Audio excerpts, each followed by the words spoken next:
The Health Flow podcast is designed to share healthcare experiences that will educate and empower you to make better health decisions.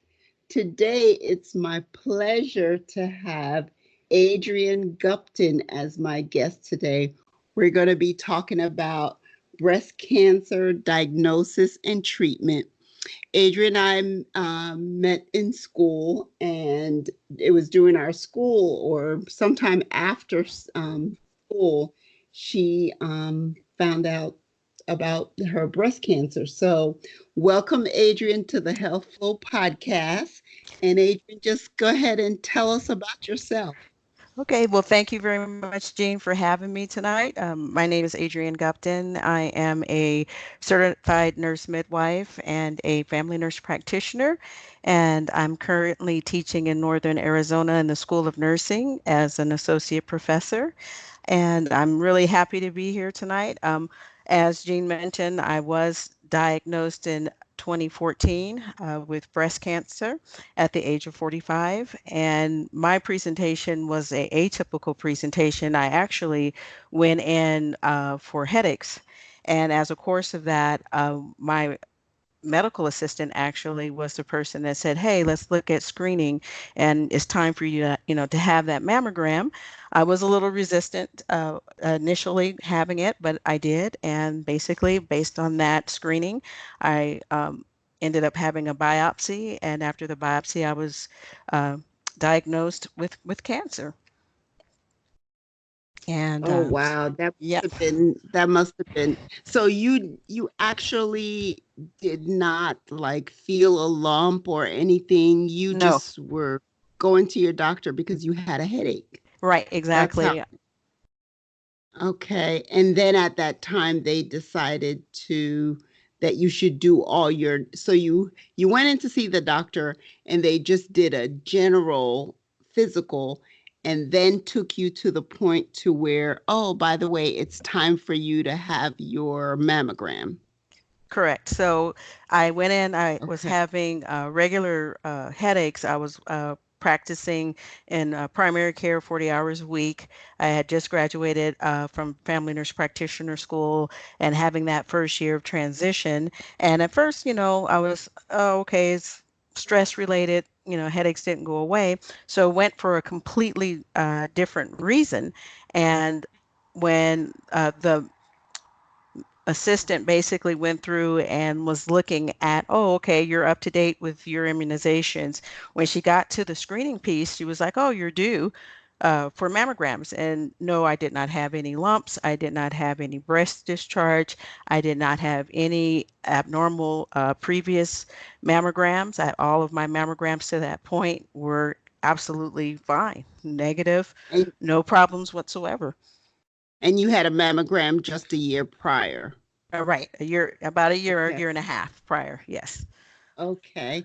So tell me about, so you have your mammogram done, and what happened after that? Who called you, and how did they explain it to you? So basically, I only had that one day because I had to go back to work the following day. So she basically where I was a one-stop shop. So she fit me in to have a mammogram. I went to have that done.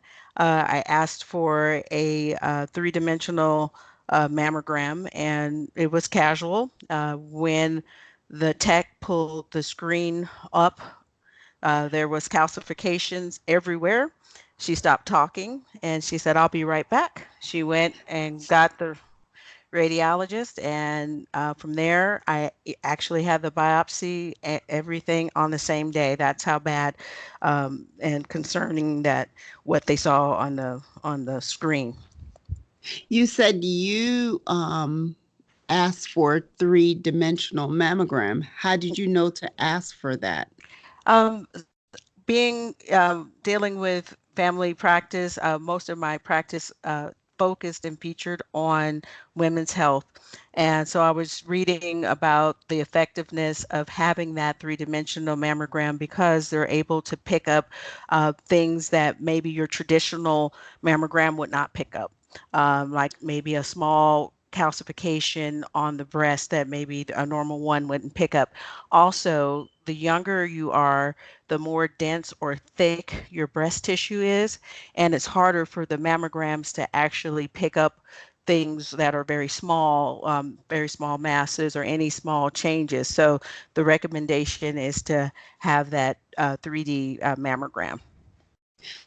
So are the regular mammograms that's being done, like I have an annual mammogram, but I don't know if it's a 3D one or not. Yeah, so what you would usually most of your primary care settings or women's health practices will offer you that. The big challenge sometimes is insurance coverage. Some insurance coverage will allow you to do so, others will not.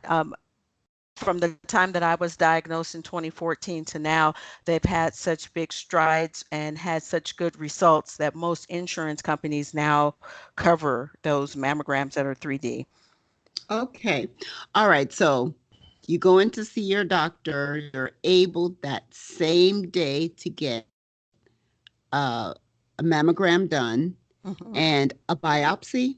Yes, Oh yes, wow. That yes. that that There, it, normally doesn't happen like no, that, but no, it doesn't. And the reason that it happened in that way is because normally, when you do a mammogram, you may see a small area of calcification. And what calcification looks like on an X-ray is like someone took salt or snow and threw it over the breast tissue. So usually you might see a small area.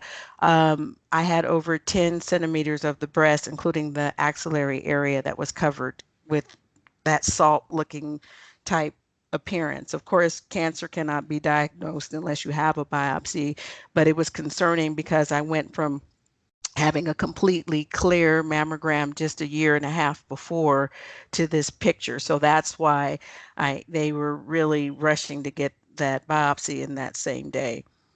okay. Now, is there any family history of breast cancer or any other cancer that you're aware of with your immediate family, like on your mother and father's side? No, I'm the only one that had cancer on both my mother and my father's side. And are you a smoker? What risk factors did you have? Um, According to all of the, recommendations from the American Cancer Society, when they talk about risk factors, I didn't have any. I was Wow. under the age of 50. I was not a smoker. I did not have any first degree female relatives that had cancer. In fact, I didn't have anyone in my family that had any other types of cancer, such as colon cancer or lung cancer or anything. Right. Wow. You weren't overweight. I can contest to that. Oh, wow. Wow. And so, okay, so you get diagnosed. Now, did they tell you for sure that day or not really? No, Because you had to no. wait for your biopsy results. Right. So I had that hard 2 day wait, which felt like, 20 days waiting. So they got the results back. 2 days later, I was called and they asked me to come in and to bring a support system when I came in. And so I had a nurse that her job was to walk you through. She was called a navigator basically, and what they do, they walk you through from diagnosis all the way through the treatment plans, help you coordinate appointments with the medical oncologist and or surgical oncologist. And so when I got there, I brought my husband and she took us into a small room and she explained that it was, I did have cancer and that it was they felt it was an aggressive form and that they wanted me to meet with a surgical oncologist first to look at what my options were. Because at that point, they were looking at possibly a lumpectomy or a mastectomy. So she made sure I had that appointment. So I went and met with the surgical oncologist, And because of the amount of calcifications and as much of the tissue that was involved, I was not a candidate for a lumpectomy. And what a lumpectomy is to remove that one little localized area, and then they try to save the breast tissue. So I was not a candidate for that. I had to have a total left mastectomy because of the amount of tissue that was involved. And a mastectomy is when they remove the entire breast versus a lumpectomy is when they just remove the section the lump or the section that they think is cancerous. Correct, correct. And so I was a candidate for having what they call a left radical mastectomy, and basically it's exactly what you explained. What they do leave intact is the muscle tissue. So I was scheduled for surgery. I was diagnosed on May 14th, 2014, and my surgery was July 18th of that same year. And I was fortunate enough to have reconstruction to be started at the same time. So my journey basically included a surgical oncologist at that point and also a plastic surgeon. So I was able to have reconstruction immediately. And what was good for you is, well, first of all, you lived in North Carolina then? Yes, I did. Or I lived was in Charlotte, North Carolina. you were in Charlotte, you had health insurance Yes, that, covered all of this because, that's also was a helpful part with getting this process done. What was exactly. that what was that like for you though? You're diagnosed May. It's still too of thinking about, all of this, the surgery from May to July. hmm Just give us an idea what that time was like for you and your family. I was very anxious because the concern was that it was an aggressive cancer. So I had thoughts like, well, what if the cancer spreads while I'm waiting? What happens if it spreads out of the breast tissue to other areas of my body?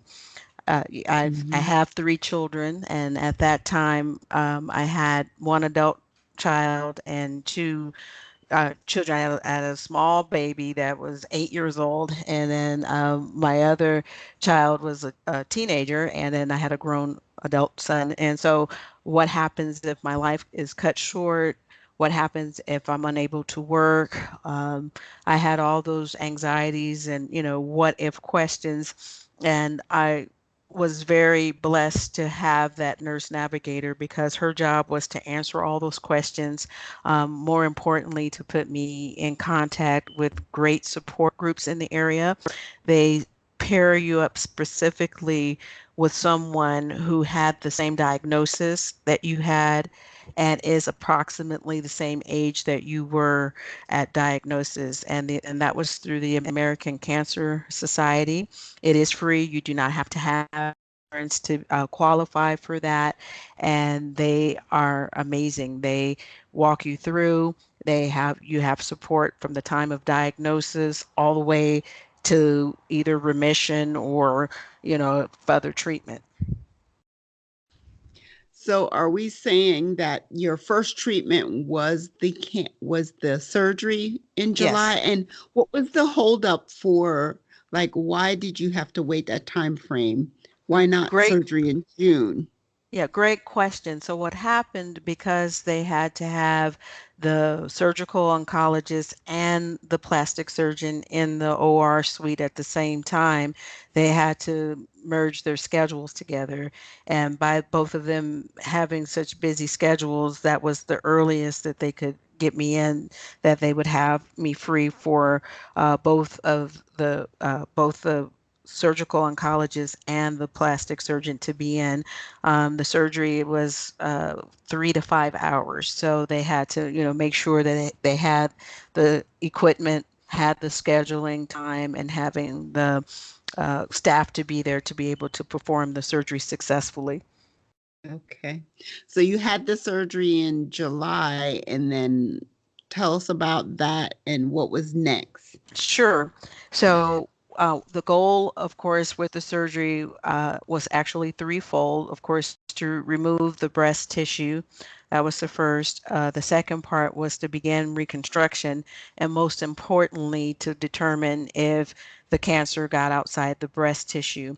And how they do that, they examine what the lymph nodes, and the purpose of the lymph node is if the cancer does leave that tissue, it'll travel through the rest of your body through the lymph node. And so the first lymph node that it would theoretically go through, that's called a sentinel node. So they biopsied that node and sent it down to pathology while I was still on the table. And if it came back positive, then I would be a candidate for chemotherapy and radiation. If it comes back negative, then I would have just done uh, chemotherapy by tablets, which is a drug called tamoxifen. Unfortunately for me, that node was positive. So they were concerned that I might have had cancer that went outside the body, outside the breast tissue, excuse me. So unfortunately, I had to do 6 rounds of chemotherapy and 36 sessions of radiation. Over what time frame? So when the surgery was completed, they give you a chance to heal. So I began my chemotherapy treatment in September of 2014. Okay. Wow. And how was that? It was pretty rough. So the nurse navigator that I mentioned before, she called me and made sure that she was present during the time when I had to speak with the surgical oncologist who gave me the result of the pathology study, which showed that I had that positive lymph node. And so based on that, she held my hand as I cried, and I was told that I had to have 6 cycles of chemotherapy. And with the chemotherapy, there were 3 drugs.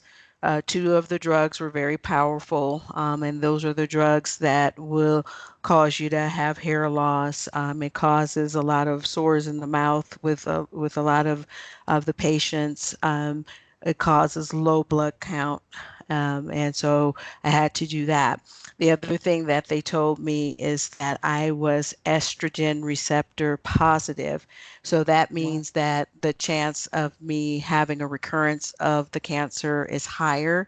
So I had to take a third drug. It was called Herceptin to try to lower the chances of recurrence. So I was on 3 very strong chemotherapy drugs. And so they tell you about the drugs, how they work. They tell you about the typical side effect. They tell you about a couple of side effects that are not typical. For one of the drugs that specifically dealt with that estrogen receptor, that drug is called Herceptin. And one of the big side effects for that is heart damage. So I had to get an echocardiogram, which is basically an ultrasound of the heart in motion every month, or I think it was every month or every month and a half while I was taking that drug. And I took that drug for a year. So it Wow. was, yeah, it was very humbling, especially being a nurse and you're used to telling your patients, about their diagnosis and telling them about the treatment, but to be on the other side of the table was very surreal and very humbling. As horrible as it was, I wouldn't trade it because I think it gives that empathy for future patients or current patients that are dealing with those crises in a way that you wouldn't have unless you did that journey. Right. One of the things I want to just slow down and talk about is Hmm. because I hear this a lot, and I'm sure you've heard it often. There are some people that say they're not going to take the chemotherapy or the radiation because of all of the things that it's doing to you. Hmm. It on it, my understanding at this point is on a whole, certain drugs are chosen by the cancer specialists Mm-hmm. to target the abnormal cells. But they also, it's not like we've come a long way, but we're not that specific where it would only do damage to the bad cells or other good cells, they still damage. But that's what we talk about, the benefit outweighs the risk, because the benefit is you're going to kill those bad cells and get rid of them forever, we hope. The Mm-hmm. good cells that the chemotherapy is targeting, they will come back. They'll rejuvenate, and hair will grow, and you won't always be without, be sick, the nausea, the things like that. It's just that um, that's what we have privy to right now. And it doesn't mean that it's all bad. And yes, depending on how you start, the health condition you were in before you went into chemotherapy, that kind of also contributes to whether you can survive it or not. So if, say, you were an unhealthy person, besides this newly diagnosis of breast cancer, you had heart conditions, um, just other chronic medical conditions, and, the odds are stacked up against you a little bit more to not tolerate these drugs. But it doesn't mean that if you had to choose again, you would still have chosen to go that route, knowing what you know, because of the possibility of it doing exactly what it's done for you. Exactly. Yeah, I think you hit the nail on the head. I was fortunate enough to have a full team that really worked together and making sure that they were picking specific medication, as you said, to target the type of cancer that I was diagnosed with. So when I say a team, in addition to the nurse navigator and the surgical oncologist, at this point now we're bringing in the medical oncologists, and their job is to pick those specific chemotherapy drugs that will give you the maximum amount of treatment with the less possible adverse reaction Yes. that you have. And so I had that, as well as the radiologist, which does the exact same thing. So that whole process, when you first go in to get your overview for how the radiology treatment is conducted, they make a molding of your head. They measure, and they're very 100% specific on the areas that are targeted. So it's not just one treatment fits all. So it's very specific. And with breast cancer, there are new studies on the horizon that will hopefully one day target just the cancer cells and leave the healthy cells alone. So there are amazing studies and strides that are coming out as a result of the walks and all of the studies and monies that are being poured in to breast cancer research. So it's coming. It's coming. Yes. We've, I just remember that saying, you've come a long way, baby. So I know we Absolutely. still we still have a long way to go, but Hmm. I just want to, and in my lifetime, I've known and I've seen people who've been diagnosed with breast cancer, who did not make it. But there's a lot of factors that Hmm. sometimes the public don't understand. Number one is early detection and Detection. Yes. early diagnosis. Yes. The earlier it is found, the better your outcome. The other Exactly. thing, right? And the other thing Yes. is like your history, Yes. your current medical condition, as to whether you can even tolerate this kind of aggressive treatment, and the aggressiveness of the kind of cancer that you have.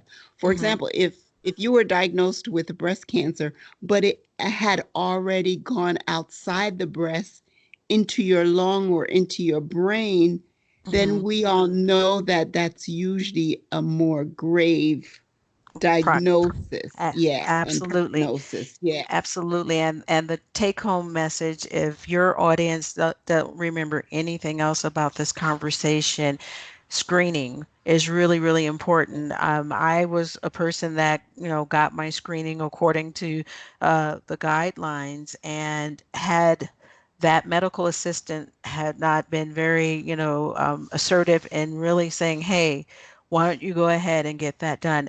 Had I said no, I probably would not be on this podcast this evening. So I think it's really, really important to keep up with your screenings, making sure that you make time, because life can be stressful. That work-life balance can be very hard to attain, and you say, oh, I feel okay, I'll put it off till tomorrow. And I urge everyone that's listening, if you are over the age of 40, to get your mammogram, making sure that you really take care of yourself, because it could really be the difference between life and death, because for me it was. Wow. Wow. I'm so glad you went forward with that. And it's to think it started with you went in because you were having headaches. Yes, You yes, I know, was. you could Yep. have, yeah.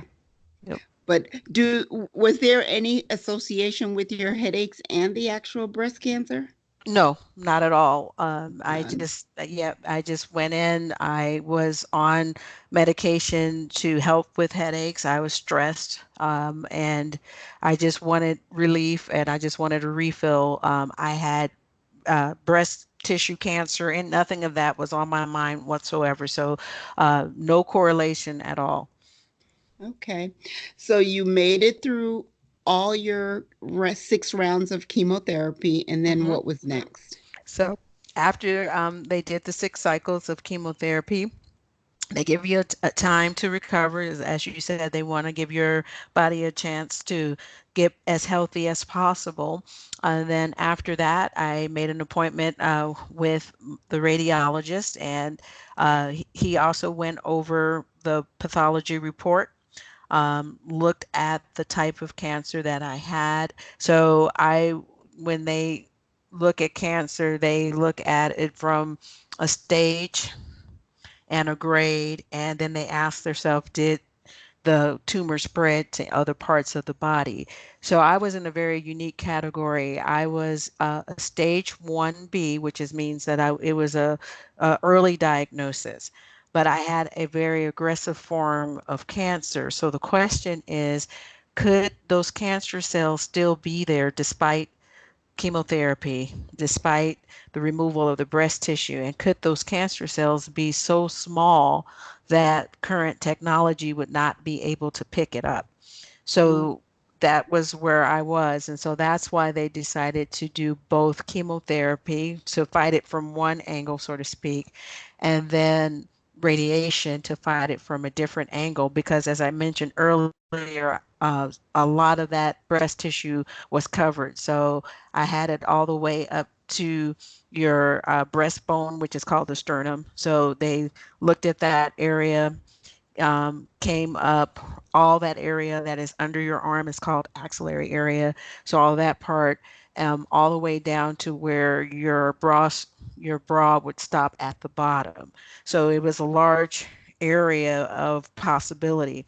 So with that radiation, they target all of those areas with the hope of, if there's any chance that there are any kind of microscopic cancer that could not be detected, that was also eradicated.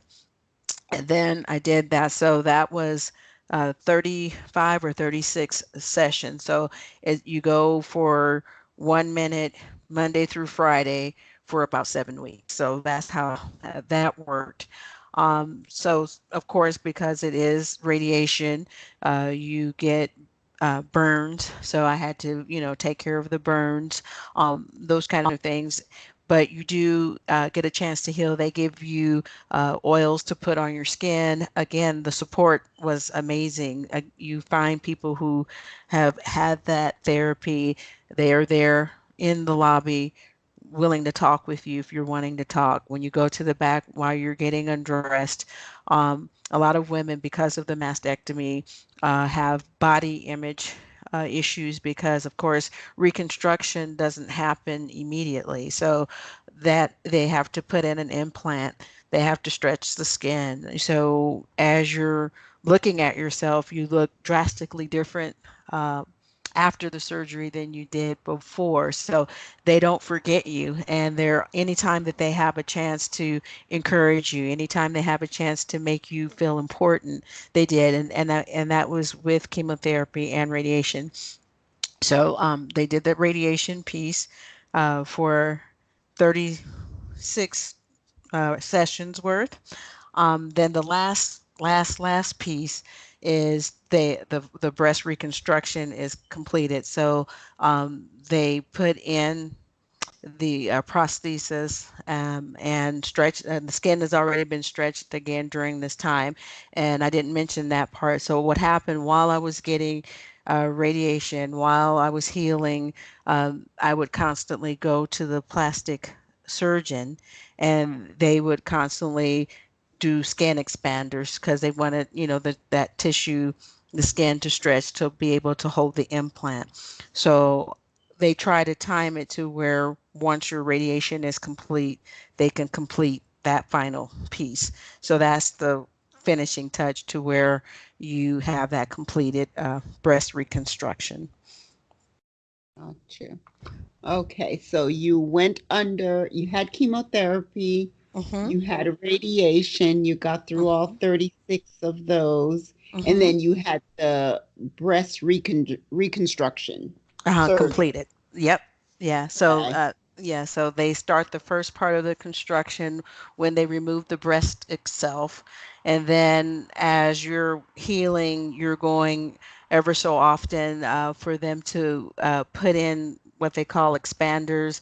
They had little uh, pouches that held um, what word I want to use. It's not silicone, but like normal saline, and it would stretch Mhm. the skin, stretch the skin, stretch the skin, and that would happen over a period of time. And so everything was basically like a well rehearsed orchestra, if you will. So the timing was important. So everything finished at the same time. So there wasn't a long lag time between, okay, now that you finished radiation, you you have to wait a long time for that because the body image piece is very important, and so they want to restore that body image to the patient as quickly as possible.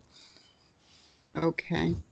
All right. And just to just re emphasize that what you're Mhm. saying, they want to not leave the person with, a missing breast. That's what Mhm. we talk about because your body image helps with your feelings of well-being. The way you see yourself is sometimes the way you feel about yourself, and that Exactly. just goes with just depression and anxiety in general.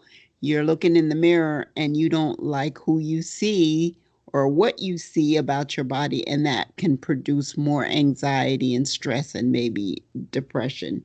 So tell me, how was it, your family life? How were the kids, your husband affected by this?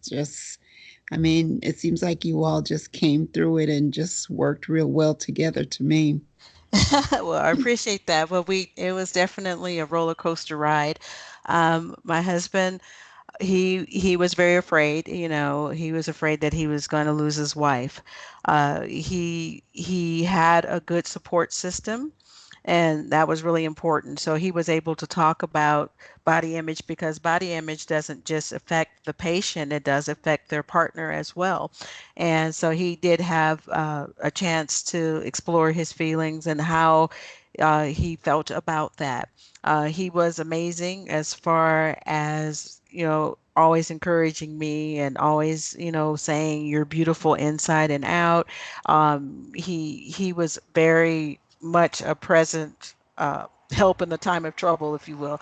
Um, my children had a hard time because they were at different ages. My teenager never wanted to see me without my shirt. My youngest, when you first have any type of surgery around the chest area or the breast and having lymph nodes removed, one of the functions of the lymph node is to drain fluid away from your chest area. So, unfortunately, I lost 27 lymph nodes. And so, one of the big things that they worry about is if you have swelling around that side. So, I had two big drains in, and my youngest daughter at the time, she was 8 years old, and she emptied my drains every day and helped Wow. me. Yeah, so she was very instrumental. She would measure how much drainage I had.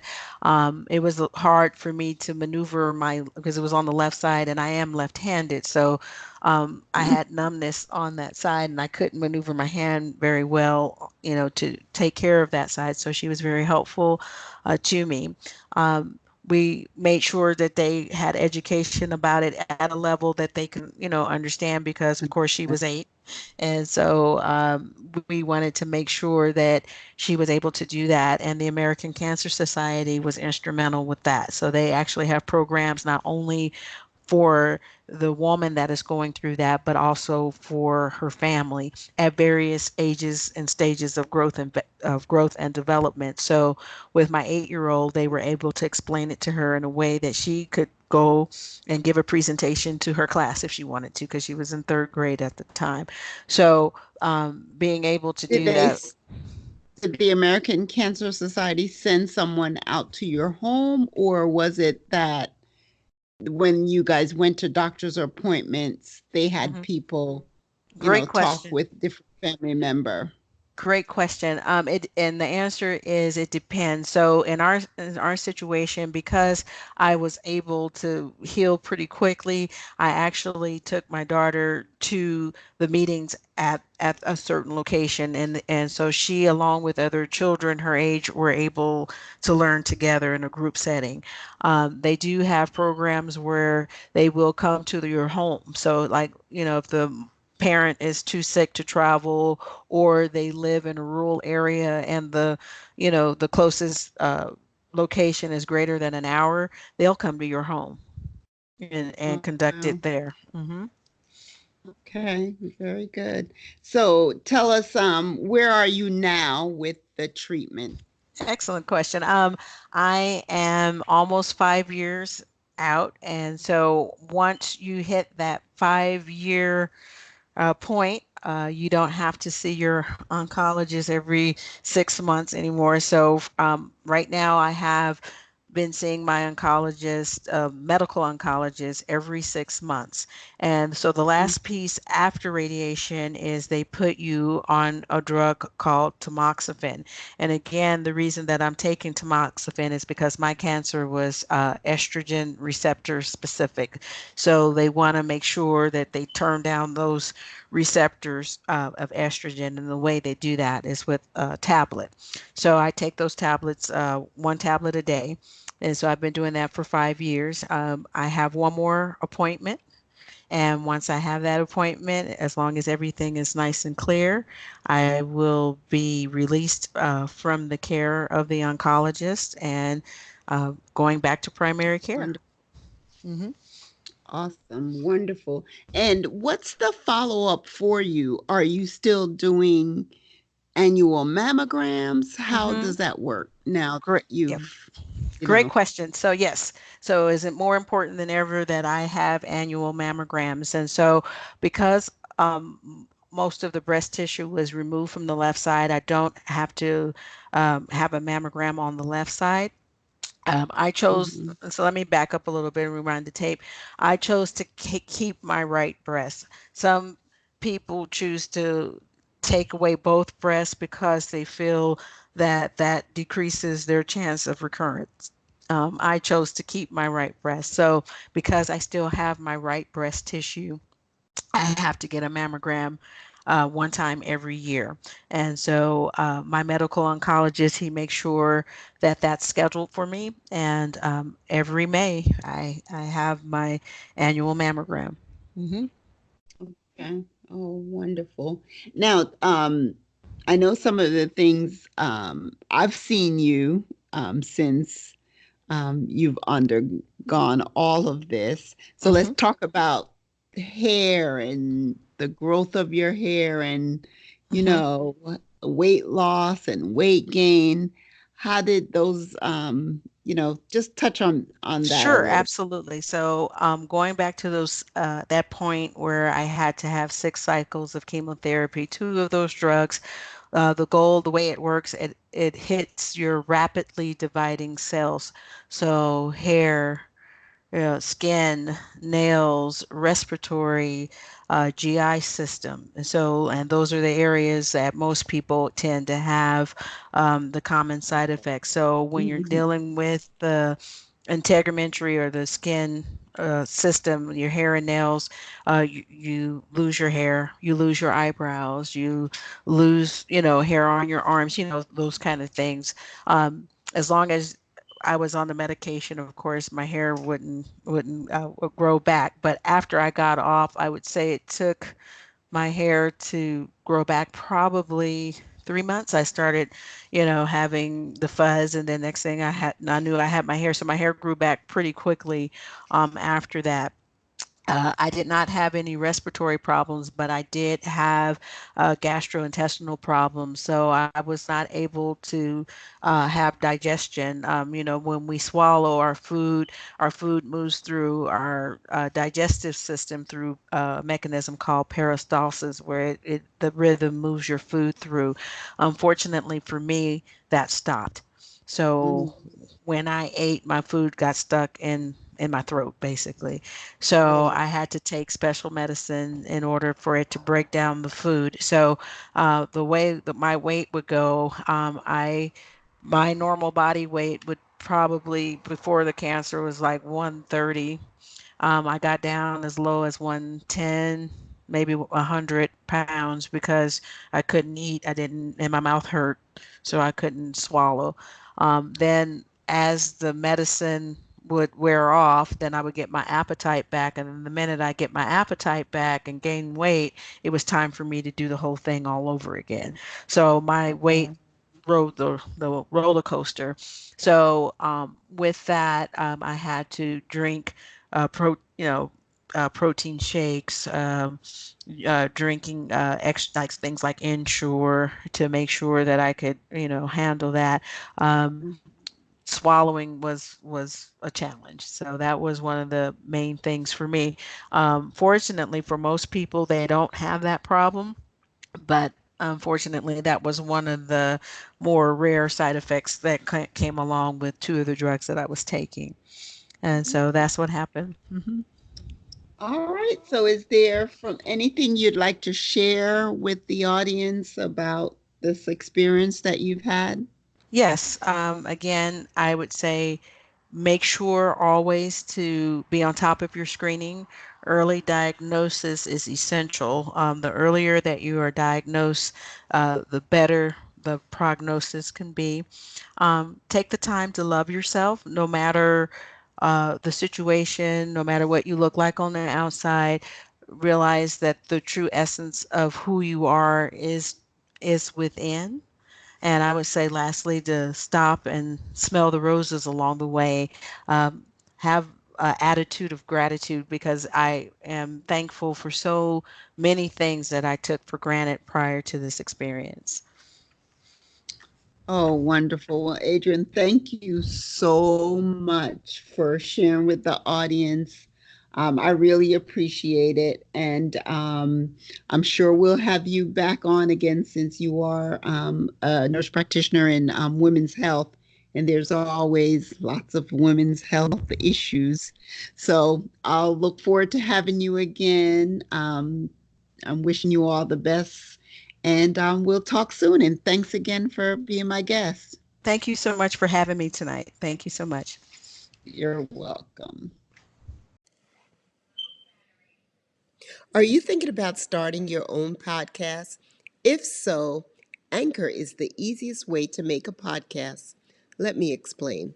Number one, Anchor is free. Anchor has all the creation tools that allow you to record your podcast and edit it right from your phone or computer. Anchor will distribute your podcast for you so it can be heard on Spotify, Apple Podcasts, Google Podcasts, and many more. You can make money from your podcast with no minimum listenership. Anchor is everything you need to make a podcast in one place. Download the free Anchor app or go to anchor.fm to get started. Thank you for listening to the Health Flow Podcast. I'm your host, Jean Armand, and I hope you found this week's session informative. Follow me on Instagram at the Health Flow Podcast, or you can email topics of interest or questions to the Health Flow Podcast at gmail.com. Like us on Facebook at the Health Flow Podcast, or feel free to leave a voice message. Until the next time, have healthy thoughts and do healthy things.